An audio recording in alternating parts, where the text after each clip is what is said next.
Welcome to part 2 of our Unity 3D rotation series. In the previous segment, we examined Euler angles. This time, we're shifting our focus to quaternions, offering a more robust approach to handling rotations. If you missed part 1, don't worry, I'll provide a link to it at the end of this video. Let's dive into quaternions and explore their advantages together. Quaternions offer a robust solution for rotation in 3D space. They consist of 4 components and are used internally by Unity for smooth and stable rotations. Let's create a C# script named Quaternion Demo. In this section, we'll develop this script from scratch to explore how quaternions work in Unity.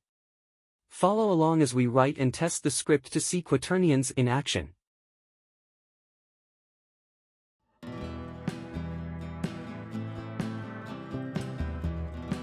In this code snippet, we're using Unity's start method to set an object's rotation.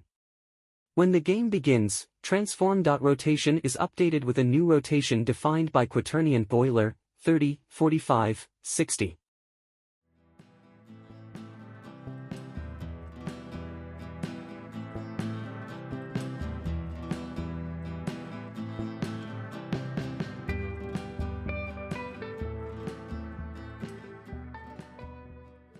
Void start. This method runs once when the script is first executed, perfect for initializing values. Transform.rotation. This property controls the rotation of the game object to which the script is attached. Quaternion Euler, 30, 45, 60. This function converts Euler angles, 30 degrees on the x-axis, 45 degrees on the y-axis, and 60 degrees on the z-axis, into a quaternion.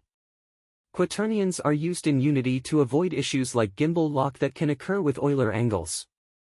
Let's save the C# script, attach it to a game object, and test it.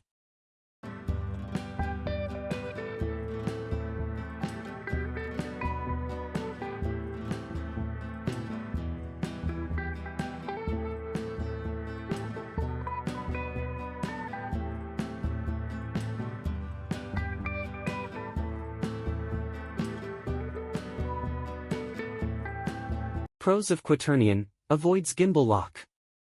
Smooth interpolation between rotations. Cons of Quaternion: less intuitive. Requires understanding of complex mathematics. If you missed part 1, please click the provided link. We're so grateful for your support and for being part of our community. If you enjoyed this video, please give it a thumbs up and subscribe to our channel for more great content.